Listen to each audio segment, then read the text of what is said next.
आज की वीडियो में हम विषय ले रहे हैं भगवान शिव के श्रावण मास साधना उपासना की, जो बहुत महत्वपूर्ण है और 11 तारीख से शुरू होने वाला है। तो इसमें भगवान शिव की साधनाएं भी की जाती हैं, तांत्रिक उपासना भी की जाती है, सात्विक साधनाएं भी की जाती हैं, जिसका जैसा विधान हो। मैं एक सबसे पहले इसमें एहतियात ये बताता हूँ, चाहे किस प्रकार के लिए आप साधना करें, इसमें आपको पूरी तरीके से सात्विक भोजन करना पड़ेगा। सावन के महीने में मीट मछली का आप प्रयोग नहीं कर सकते हैं, अगर भगवान शिव की कोई साधना उपासना आप कर सकते हैं, करना चाहते हैं तो। और इसमें एक जनरल चीज़ सबसे पहले जो करनी है, कोई भी इसमें साधना करेगा या उपासना करेगा तो आपको प्रतिदिन शिव मंदिर जाना है, शिवलिंग के ऊपर जल चढ़ाना है। और जो जनरल वस्तुएं मिलती हैं मंदिरों के बाहर, बड़े शहरों में तो मिलती हैं, और अगर गांव में हैं तो आप खुद से व्यवस्था करें, जिसमें बिलपत्र, समीपत्र, मदार के फूल और आप भांग, और मिल जाए तो छोटा बेल का फल या गन्ने का टुकड़ा, ये भी रख लीजिए। बाकी फूल सफ़ेद जो है, मदार के अतिरिक्त भी कोई हो तो फूल रख सकते हैं। इतना जनरल आपको जेली चढ़ाना वहाँ जा कर के, और ये पूरा 1 महीने का क्रम रखना है, एक भी दिन इसमें गैप नहीं होना चाहिए। तो ये आपकी पर्टिकुलर एक उपासना साधना मानी जाएगी, जो अगले साल सावन तक आपकी सहायता करेगी, जो जीवन की आपकी परिस्थितियाँ चल रही हैं उसके लिए।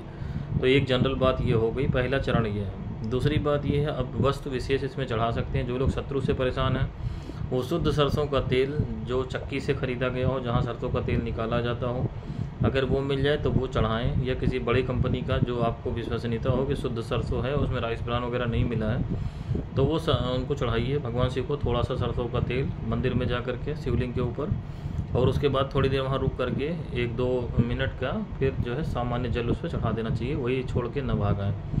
उसके अलावा पीली सरसों चढ़ाना है जो लोग शत्रुबाधा से पीड़ित हैं, और उसमें भांग चढ़ाना है।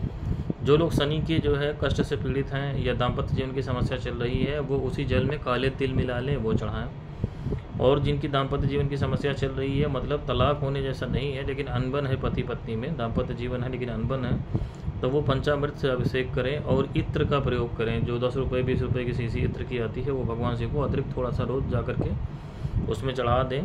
बाकी जनरल वस्तुओं में अगर घर पे पूजा नहीं करते हैं तो आपको मंदिर में सफ़ेद चंदन और भस्म भी चढ़ाना चाहिए। अगर घर में शिवलिंग है, जैसे स्फटिक का ही शिवलिंग घर में रख सकते हैं, दूसरा कोई शिवलिंग नहीं रखा जाता है, वो मैंने पहले बताया भी था भगवान शिव की पूजा क्रम में।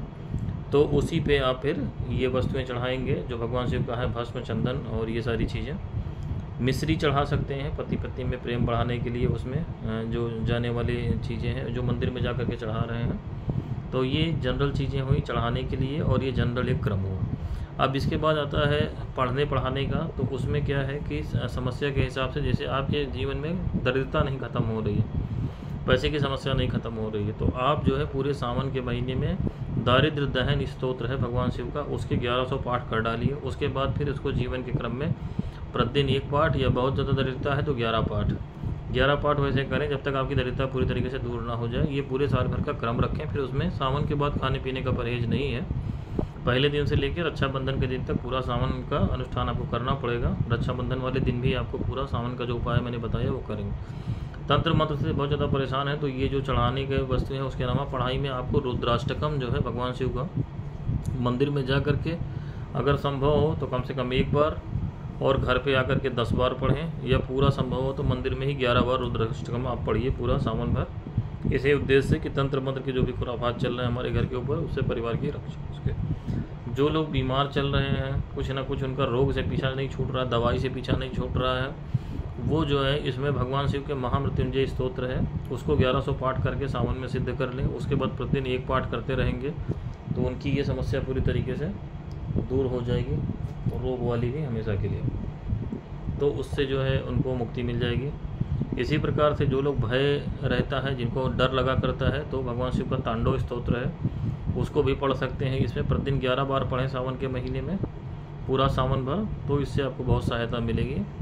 उसके बाद महामृत्युंजय मंत्र का जो अनुष्ठान करना चाहते हैं, स्तोत्र करने में दिक्कत है, तो रुद्राष्टाध्यायी में जो महामृत्युंजय मंत्र दिया हुआ है, ओम त्रयंबकम यजामहे से लेकर के, इसका 22,000 की संख्या में जप करें, फिर 2200 आहुति का हवन करें, फिर 220 इसकी बार आप जप करें, तो ये एक अनुष्ठान ये आपका इसका पूरा हो जाएगा महामृत्युंजय का। तो रोग निवासक कर्म में आप ये भी कर सकते हैं इस तरीके का जो है। और बाकी जो जनरल मैंने उपाय इसमें बताया, मंदिर जाने का, वस्तुएं चढ़ाने का, ये आपके रोजी रोटी में भी, कारोबार में भी मदद करेगा।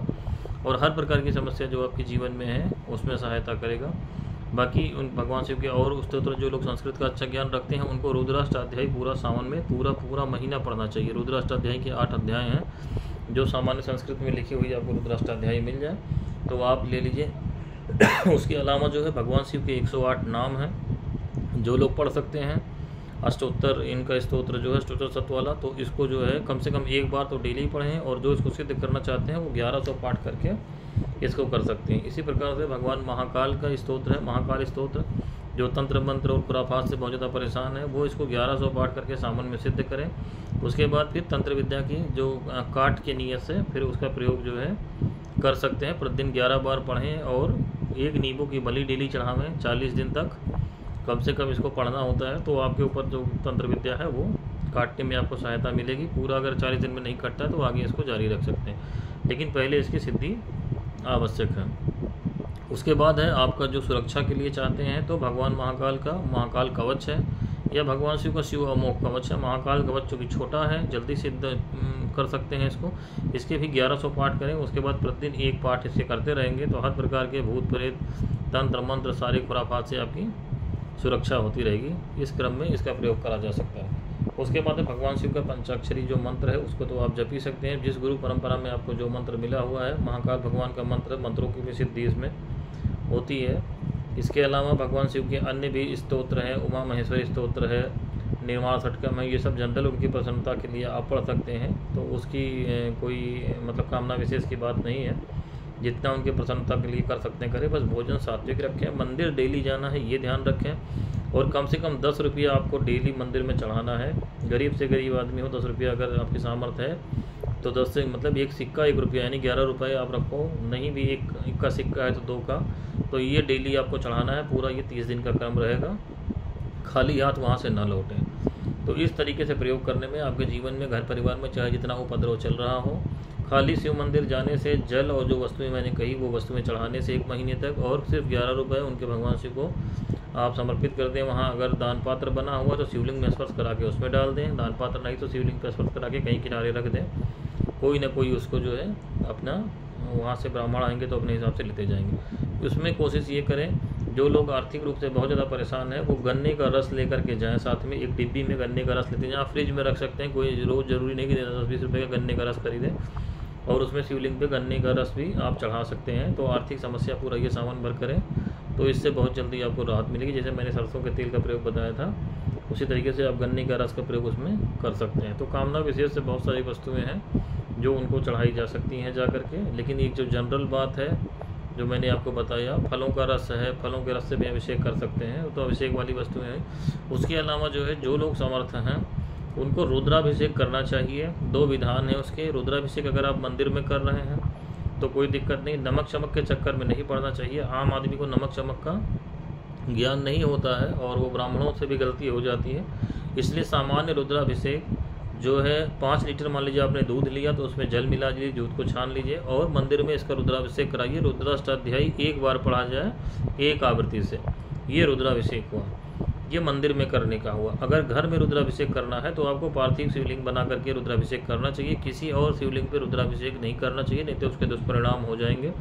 तो घर पे पार्थिव शिवलिंग में आप जो है तालाब से लाई हुई मिट्टी, जो चिकनी मिट्टी बोलते हैं गाँव में, वो ब्राह्मण भी ले आता है, शहरों में 200-300 रुपये लेते हैं, वो ला करके सुनिश्चित करें कि ब्राह्मण ने शिवलिंग बनाया, शिव परिवार बनाया पूरा उनका जो है सभी एकादश रुद्र के साथ, और उसके ऊपर बेल के पत्ते से ढक दिया उनको, उसके ऊपर रुद्राभिषेक किया, तो ये रुद्राभिषेक आपका माना जाएगा। और लोग मूर्खतावश जानकारी नहीं होती है तो घरों में पारे का शिवलिंग रख लेते हैं, या जो है कोई और शिवलिंग, काला शिवलिंग ले आए, या और कोई स्फटिक का शिवलिंग ले आए जो रुद्राभिषेक के लिए करने लगते हैं, जो घर में रखा है उससे नहीं करना चाहिए। नहीं तो रुद्राभिषेक का मतलब क्या है, जैसे जिसको ज्ञान नहीं है उसके लिए मतलब तो रुद्र का आवाहन और रुद्र का विसर्जन। रुद्र अस्थायी रूप से आपके घर में नहीं रह सकते हैं। और जो शिवलिंग मैंने कहा स्फटिक के शिवलिंग पे भगवान शिव की पूजा होती है, वो भगवान शिव है। रुद्र क्या है, शिव का एक रूप, रुद्र रूप है जो क्रोध से भरा हुआ स्वरूप है, इसलिए वो विध्वंसक कार्यों के लिए होता है। रुद्राभिषेक क्या, जीवन में सब समस्या आपकी तंत्र मंत्र से लेकर जितना खुराफात है उसको खत्म कराने के लिए, बड़ी से बड़ी समस्या को निपटाने के लिए। तो इसलिए रुद्र का आवाहन होने के साथ साथ रुद्र का विसर्जन भी करना पड़ता है, इसीलिए जो है ये होता है घर पे पार्थिव पूजन। और मंदिर में ये समस्या नहीं आती क्योंकि भगवान शिव वहाँ पे अस्थायी रूप से रहते हैं, वहाँ पे विराजमान हैं। तो ये फ़र्क है। तो घर में कभी भी पार्थिव शिवलिंग के अलावा किसी भी शिवलिंग पे ना करें। बाकी घर में पूजा अगर जिसको करनी है वो सिर्फ स्फटिक के शिवलिंग का पूजा घर में कर सकते हैं। और उसमें जो है स्फटिक के शिवलिंग का आकार जो है 1 इंच 2 इंच। ऐसे जनरल तरीका तो ये है कि आपके हाथ में एक रेखा होती है, उसका गुरु आपको बताता है, लेकिन मैं जनरल लोगों के लिए बता देता हूँ। उस रेखा का सब लोग कहाँ कर पाएंगे। 1-1.5 इंच तक का अधिक से अधिक मान के चलिए कि आप उसमें रखने में कोई समस्या नहीं है। तो स्फटिक का शिवलिंग रखें और उसी की डेली पूजा करें। आप घर में बाहर कहीं बालकनी वगैरह पर रख लें, उस पर समी का पत्र चढ़ाएं।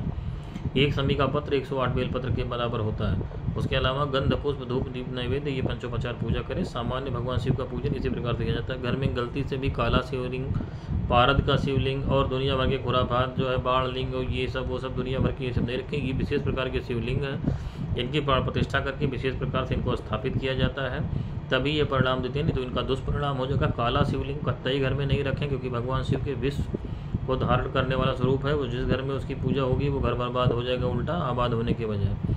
तो जिसको विज्ञान नहीं मालूम है वो उसमें अनावश्यक गलती ना करे। मैं आपके समझने के लिए इसलिए पूरी बात भगवान शिव से संबंधित आपको बता दे रहा हूँ। और जब भी शिव मंदिर में जाएं तो भगवान शिव के पूरे परिवार को नंदी समेत प्रणाम करके ही निकलना चाहिए। घंटी वहाँ पे ज़रूर बजाएं। पूरी तरीके से पीठ दिखाते हुए कोशिश करके मंदिर से ना निकलें, और अगर निकल भी आए तो फिर वापस चलते समय इनको प्रणाम करना चाहिए।